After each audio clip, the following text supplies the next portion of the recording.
நீங்கள் இணைந்திருப்பது சங்கமம் வானொலி. Destiny in Jesus Christ Tamil கிறிஸ்தவ வானொலி கனேடிய மண்ணிலிருந்து ஒலிபரப்பாகிறது.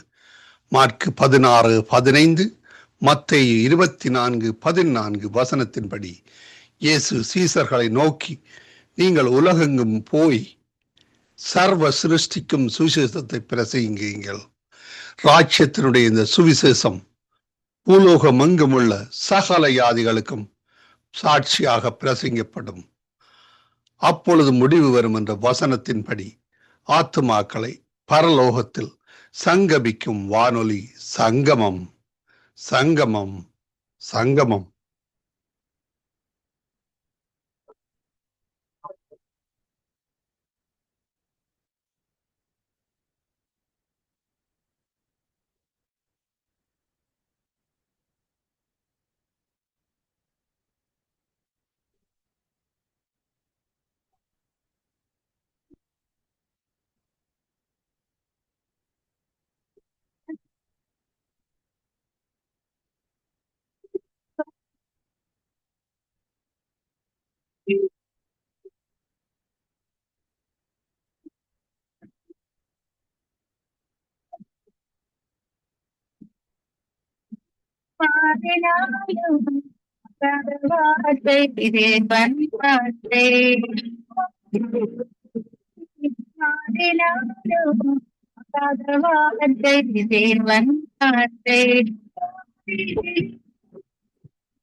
ஒன்று சாமுவேல் 29ஆம் அதிகாரம்.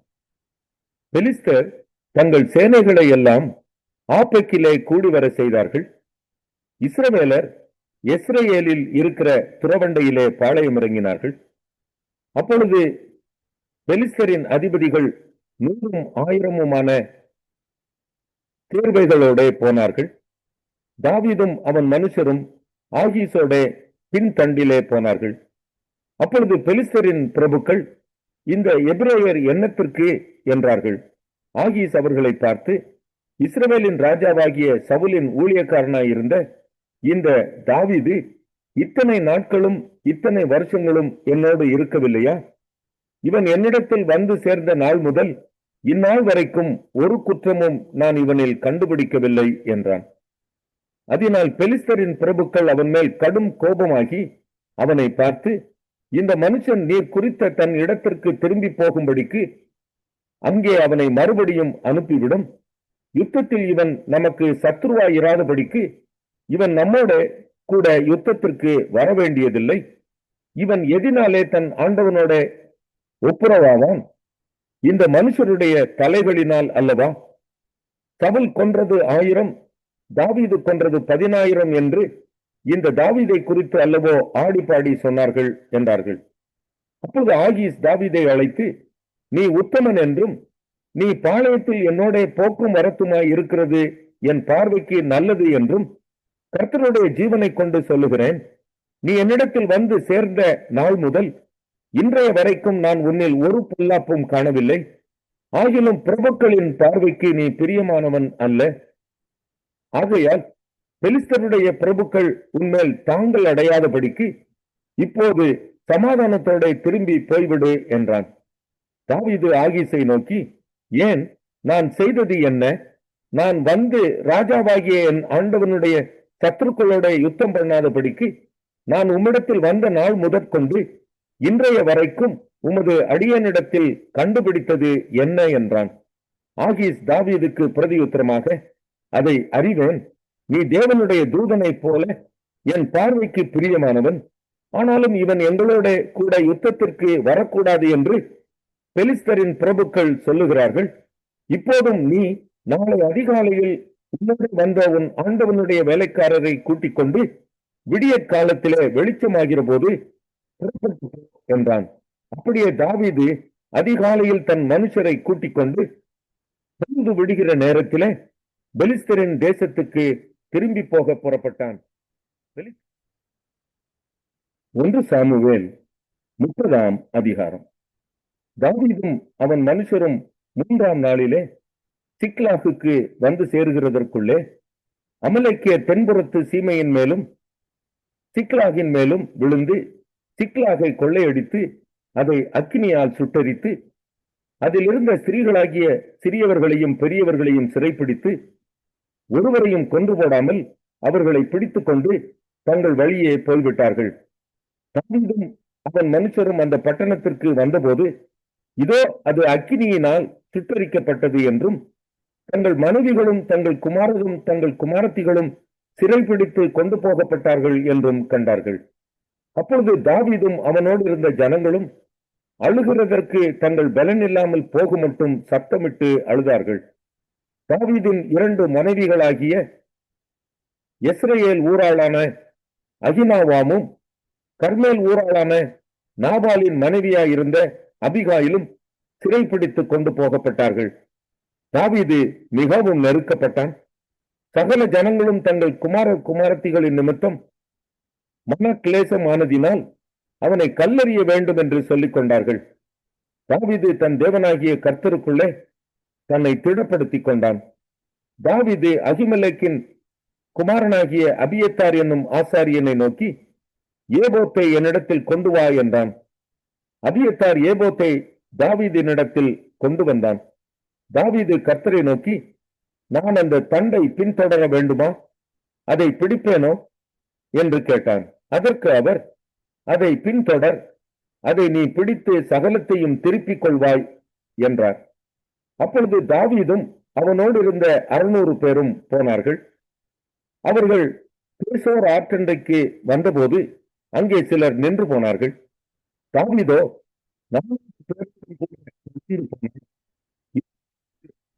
போனபடியினால் பேசோர் ஆற்றை கடக்க மாட்டாமல் நின்று போனார்கள்.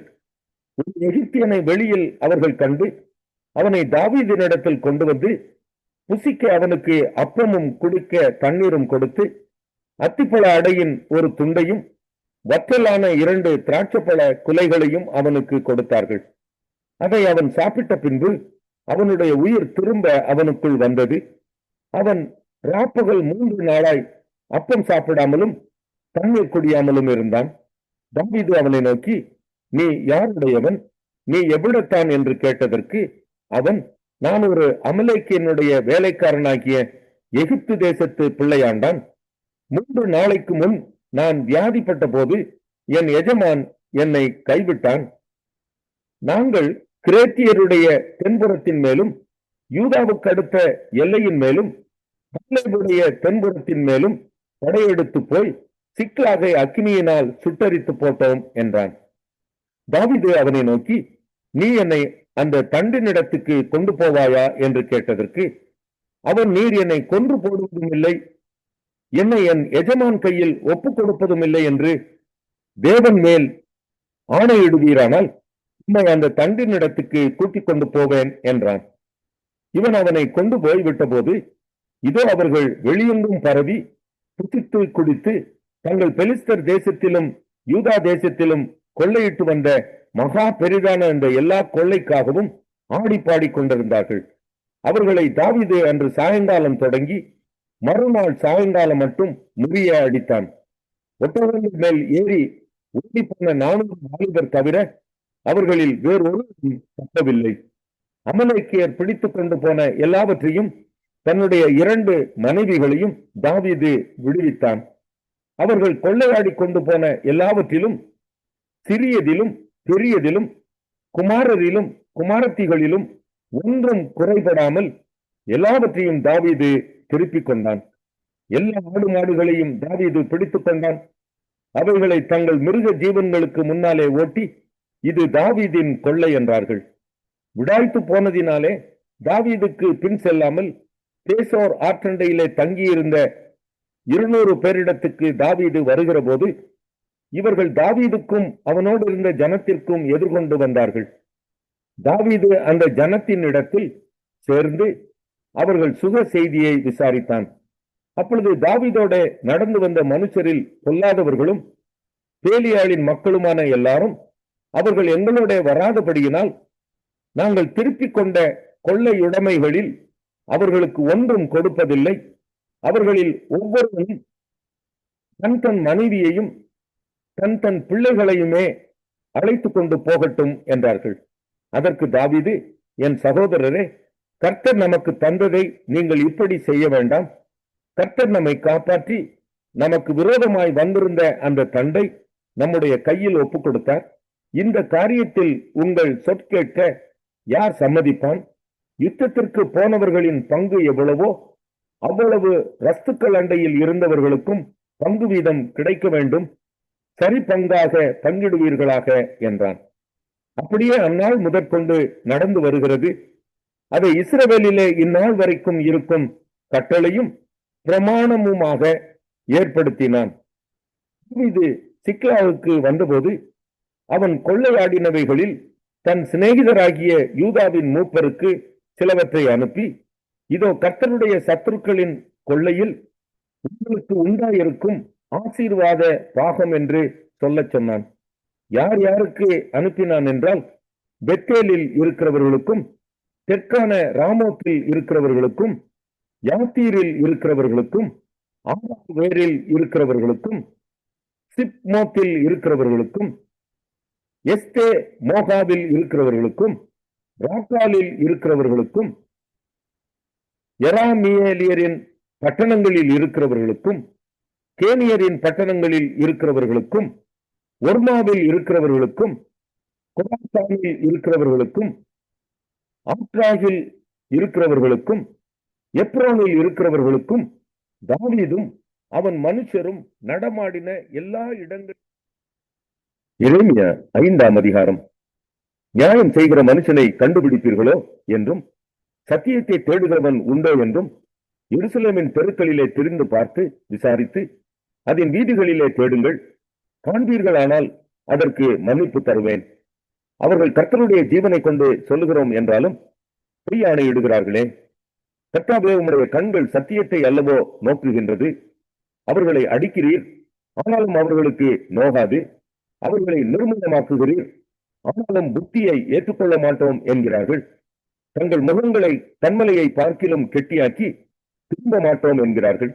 அப்பொழுது நான், இவர்கள் நீசராமே, இவர்கள் மதியற்றவர்கள், கர்த்தருடைய வழியையும் தங்கள் தேவனுடைய நியாயத்தையும் அறியாதிருக்கிறார்கள் என்றும், நான் பெரியோர்களிடத்தில் போய் அவர்களோட பேசுவேன்.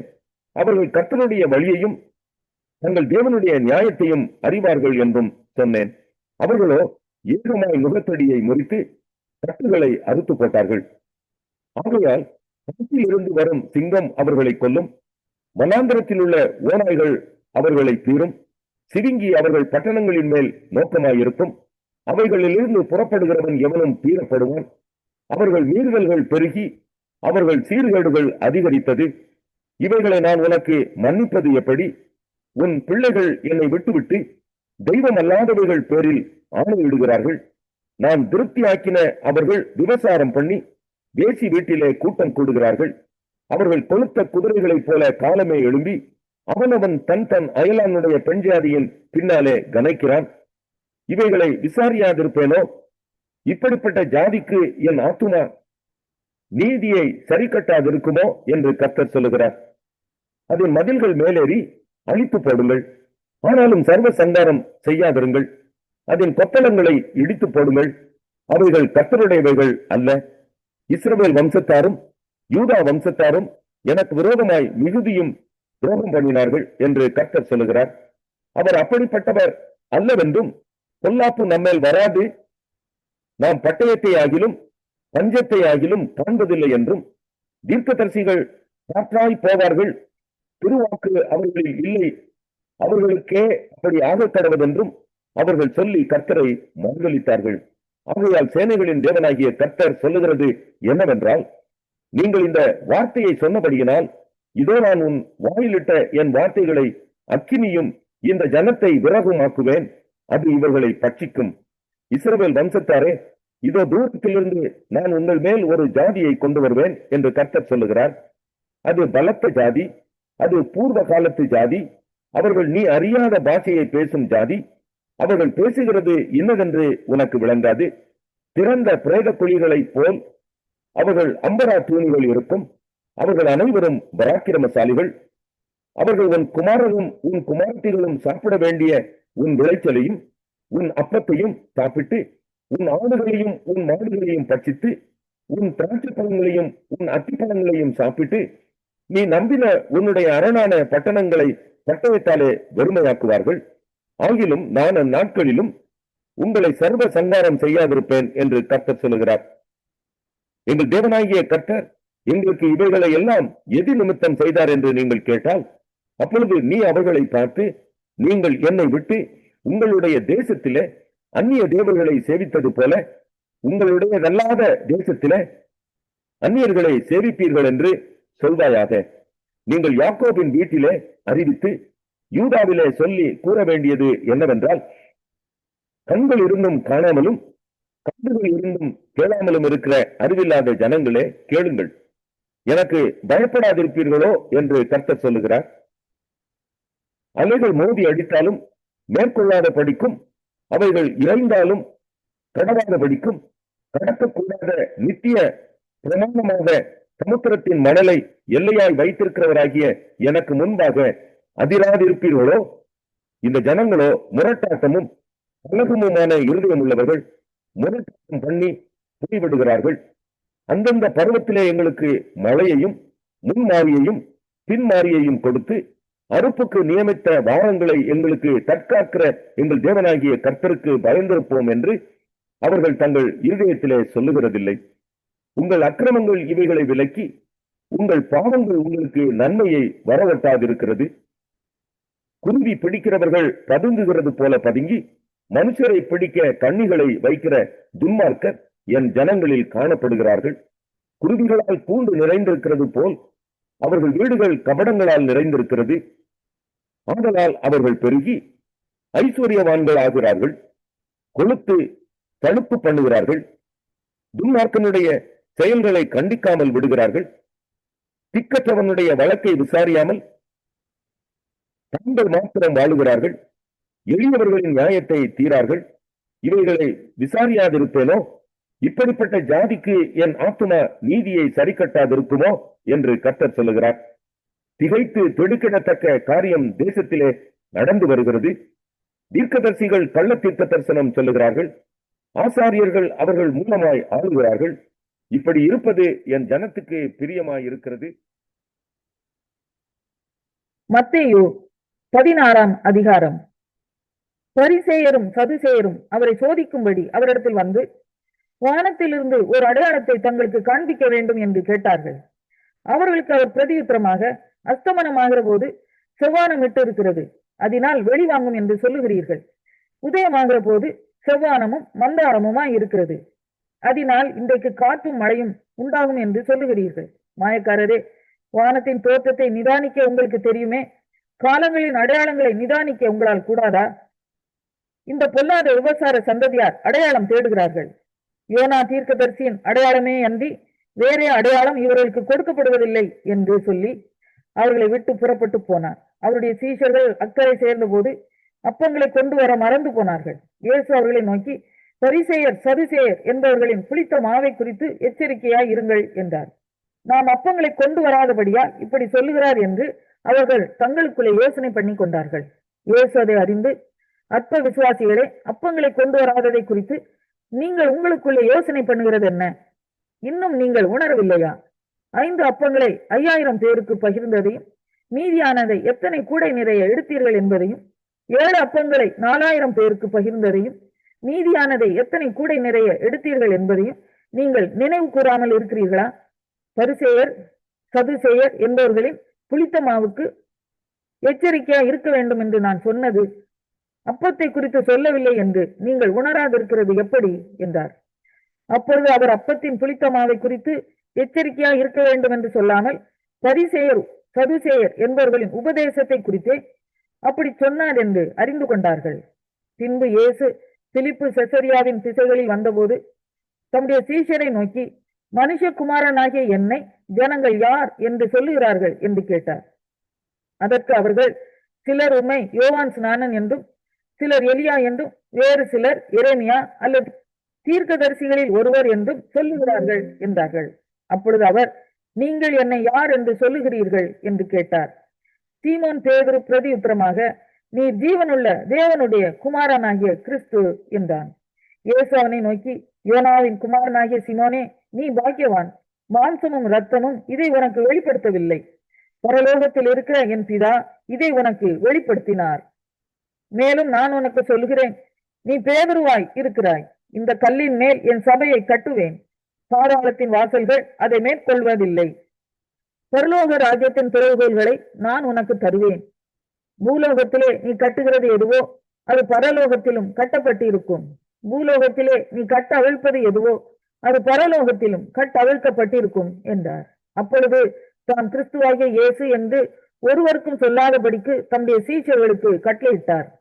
அது முதல் இயேசு தாம் எருசலேமுக்கு போய் மூப்பராலும் பிரதான ஆசாரியராலும் வேத பாரகராலும் பல பாடுகள் பட்டு கொலையுண்டு 3ஆம் நாளில் எழுந்திருக்க வேண்டும் என்பதை தம்முடைய சீஷர்களுக்கு சொல்ல தொடங்கினார். அப்பொழுது பேதுரு அவரை தனியே அழைத்து கொண்டு போய், ஆண்டவரே, இது உமக்கு நேரிடக்கூடாதே, இது உமக்கு சம்பவிப்பதில்லை என்று அவரை கடிந்து கொள்ள தொடங்கினார். அவரோ திரும்பி பேதுருவை பார்த்து, எனக்கு பின்னாக போ சாத்தானே, நீ எனக்கு இடரலாய் இருக்கிறாய். தேவனுக்கு ஏற்றவைகளை சிந்தியாமல் மனுஷருக்கு ஏற்றவைகளை சிந்திக்கிறாய் என்றார்.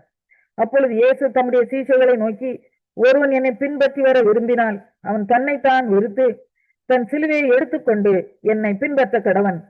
தன் ஜீவனை ரட்சிக்க விரும்புகிறவன் அதை இழந்து போவான். என் நிமித்தமாக தன் ஜீவனை இழந்து போகிறவன் அதை கண்டடைவான்.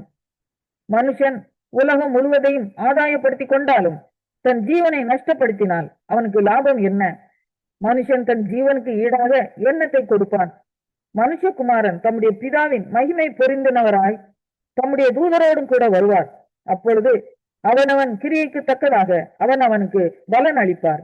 இங்கே நிற்கிறவர்களில் சிலர் மனுஷகுமாரன் தம்முடைய ராஜ்யத்தில் வருவதை காணும் முன் மரணத்தை ருசி பார்ப்பதில்லை.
இன்றைய வாக்கு தத்துவம் இன்றைய நாளிலும் 15ஆம் தேதி ஜூலை மாசம் 2025ஆம் ஆண்டு. இந்த நாளிலும் ஆண்டவர் நமக்கு கொடுக்கிற ஒரு அருமையான ஒரு வாக்கு தத்துவம்.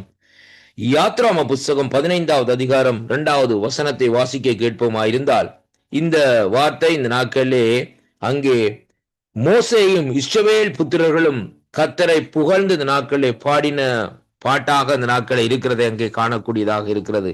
அருமை பிள்ளைகளே, பாருங்கள், கர்த்தராகிய தேவன் மோசையோடு கூட இருந்து அங்கே இந்த நாட்களிலே இஸ்ரவேல் ஜனங்களை ஜெயிக்கும்படியாக மோசையினுடைய தலைமையிலே இந்த நாட்களில் அவர் வெற்றி சிறக்கும்படியாக அந்த நாட்களில் செய்கிறதை அங்கே காணக்கூடியதாக இருக்கிறது. அதைத்தான் மையமாக வைத்து இந்த நாட்களிலே அவர்கள் இந்த நாட்களிலே அங்கே வனாந்தரத்திலே இந்த பாடல்களை இந்த நாட்களிலே பாடுகிறதை பார்க்கிறோம். எப்படியாக என்றால், கர்த்தர் என் பெலனும் என் கீதமுமானவர், அல்லேலூயா, அவர் எனக்கு இரட்சிப்புமானவர், அவரே என் தேவன், அவர் அவருக்கு வாசஸ்தலத்தை ஆயத்தம் பண்ணுவேன், அவரே என் தகப்பனுடைய தேவன், அவரை உயர்த்துவேன் என்று சொல்லி இந்த நாட்களில் சொல்லப்படுகிறதை பார்க்கிறோம். அதற்கு பின்பாக நீங்கள் பாருங்கள், தொடர்ந்து அவர்கள் சொல்லுகிறார்கள் என்னென்ன அற்புதத்தை இந்த நாட்களிலே கர்த்தர் செய்தார். அது மட்டுமல்ல, கர்த்தர் எப்படியாக அந்த இஸ்ரவேல் ஜனங்களுடைய சிறையிருப்பை திருப்பினார் என்பதை குறித்து அவர்கள் புகழ்ந்து அந்த இடத்திலே பாடுகிறதை பார்க்கிறோம். அன்பு பிள்ளைகளே, இந்த நாளிலும் நம்முடைய தேவனாகிய கர்த்தர் இப்படிப்பட்ட ஒரு மகத்துவமான காரியங்களை செய்கிற தேவனாய் இருக்கிறார். பாருங்கள், இந்த உலகத்திலே எந்த தேவர்களும் இப்படியான காரியங்களை இந்த நாட்களில் இதுவரையிலே இந்த நாட்களிலே செய்ததில்லை. ஆனாலும் எங்கள் ஜீவனுள்ள கர்த்தராகிய ஆண்டவர் இந்த நாட்களிலே இப்படிப்பட்ட காரியத்தை இந்த நாட்களிலே அங்கே செய்கிறதை பார்க்கிறோம். அருமையான அன்பு பிள்ளைகளே, பாருங்கள், இங்கே வேதம் சொல்லுகிறது. பாருங்கள், ஆதிகாமத்திலே இந்த நாட்களை பார்க்கிற வேளையிலே அங்கே இந்த நாட்களே அவரை குறித்து கர்த்தர் கர்த்தர் கர்த்தர் என்று சொல்லி இந்த நாட்களே பழைய ஏற்பாட்டு பரிசுத்தவான்கள் அவருடைய நாமத்தை உயர்த்தி கொண்டே இந்த நாட்களே இருந்தார்கள். ஆனால் மத்தேயு சுவிசேஷத்திற்கு பின்பாக வருகிற வேளையிலே அங்கே ரட்சகர் ரட்சகர் என்று சொல்லி இந்த நாட்களிலே அவருடைய நாமம் புகழப்படுகிறதை அங்கே காணக்கூடியதாக இருக்கிறது. அருமையான அன்பு பிள்ளைகளே, அப்படியானால் இவர் யார் என்று பார்க்கிற வேளையிலே பாருங்கள், இந்த வானத்தையும் பூமியும் உண்டாக்கின கர்த்தர் ஒருவர் தான் இந்த நாட்களிலே கர்த்தராக இருக்கிறது மட்டுமல்ல, இரட்சகராக இருக்கிறது மட்டுமல்ல, இயேசு கிறிஸ்துவாக இந்த நாட்களில் இருக்கிறது மட்டுமல்ல, அதே வேளையில இந்த நாட்களிலே ஒரு மனுஷனுக்கு இந்த நாட்களிலே ஒரு ஆத்துமாவுக்கு விடுதலையை கொடுக்கிற தேவனுமாய் இந்த நாட்களில் இருக்கிறபடினால் அவர்கள் சொல்லுகிறார், கர்த்தர் என் பெலனும் என் கீதமுமானவர். அருமையான அன்பு பிள்ளைகளே, நம்முடைய கர்த்தர் நமக்கு முதலாவதாக ஒரு பெலனாக இருக்கிறார். இரண்டாவதாக அவர் நமக்கு பாடல்களாக இந்த நாட்களை கீதமாக இந்த நாட்களை இருக்கிறார். மூன்றாவதாக வேதம் சொல்லுகிறது பாருங்கள், அவர் எனக்கு இரட்சிப்புமானவர். அல்லேலூயா, அவர் நம்மை இரட்சிப்பு என்றால் விடுவிக்கிற தேவனாய் இருக்கிறார். இக்கட்டுகளிலே இருந்து, நோய்களிலே இருந்து, உபத்திரவத்திலே இருந்து, நெருக்கத்திலே இருந்து, பில்லி சூனிய கட்டுக்களிலே இருந்து நாட்களிலே விடுவிக்கிற தேவனாய் இருக்கிறார். அவரே என் தேவன் என்று சொல்லி இந்த நாட்களை அவர்கள் உயர்த்துகிறதை பார்க்கிறோம். அன்பு பிள்ளைகளே, அப்படியாக இன்றைக்கு நாங்கள் நினைத்து அவரை உயர்த்துவோமா இருந்தால் இந்த நாட்களிலே கர்த்தர் இன்றைய நாட்களிலே இந்த வாக்குத்தத்தங்களை கேட்கிற ஒவ்வொரு குடும்பத்துக்குள்ளேயும் அவர் இந்த நாட்களிலே அற்புதங்களையும் அதிசயங்களையும் செய்ய தேவன் வல்லவராய் இருக்கிறார் என்பதைத்தான் இன்றைக்கு நாங்கள் காணக்கூடியதாக இருக்கிறது. அதனாலே அருமை பிள்ளைகளே, இந்த நாட்களிலே வாக்குத்தத்தங்களை விசுவாசியுங்கள். அந்த ஜீவனுள்ள தேவனுடைய சமூகத்திலே அந்த தேவனை நோக்கி பாருங்கள். அவர் அண்டையிலே இந்த நாட்களிலே உங்களுடைய ஆத்துமாவை இந்த நாட்களிலே திருப்பிக் கொள்ளுங்கள். ஏனென்றால் அவருடைய வருகை சமீபமாய் இருக்கிறபடியினால் இந்த நாட்களிலே ஆத்துமாவை அவருடைய பகுதியிலே இந்த நாட்களை திருப்பிக் கொள்ளுகிற வேளையிலே அவர் உங்களை ரட்சித்து விடுவிக்க வல்லவராயிருக்கிறார். ஏனென்றால் என்னுடைய ஆண்டவராய் இயேசு கிறிஸ்துவுடைய வல்லமை என்னவென்றால் ஆத்துமாவை விடுவிக்கிற தேவன். மரண பாதாள கட்டுக்களிலே சென்று கொண்டிருக்கிற ஆத்துமாக்களை விடுவித்து இந்த நாட்களிலே அவர்களுக்கு நித்தியத்தை கொடுக்கிற தேவன் அவர் ஒருவரே என்பதை இன்றைக்கு நாங்கள் இந்த வார்த்தைகளூடாக இந்த நாட்களை உணர்ந்து கொள்ளக்கூடியதாக அறிந்து கொள்ளக்கூடியதாக இருக்கிறது. அதனாலே அன்பு பிள்ளைகளே, வாக்குத்தத்தங்களை விசுவாசியுங்கள். கர்த்தர் அந்த பலனான கர்த்தரிடத்திலே திரும்புங்கள். கர்த்தர் இந்த வாக்குத்தத்தங்களை கேட்கிற வேளையிலே உங்கள் ஒவ்வொருவரையும் ஆசீர்வதிக்கிறது மட்டுமல்ல, உங்களுடைய வீட்டிலே உங்களோடு கூட இருந்து அவர் வாசம் பண்ணுகிற தேவனாய் இருக்கிறார். அதனாலே கர்த்தர் உங்கள் ஒவ்வொருவரையும் நிறைவாக ஆசீர்வதிப்பாராக என்று ஆண்டவராகிய இயேசு கிறிஸ்துவின் இனிய நாமத்திலே இந்த நாட்களிலே வாழ்த்தி ஆசீர்வதிக்கிறேன். கர்த்தருக்கு மகிமை உண்டாவதாக. ஆமேன், ஆமேன்.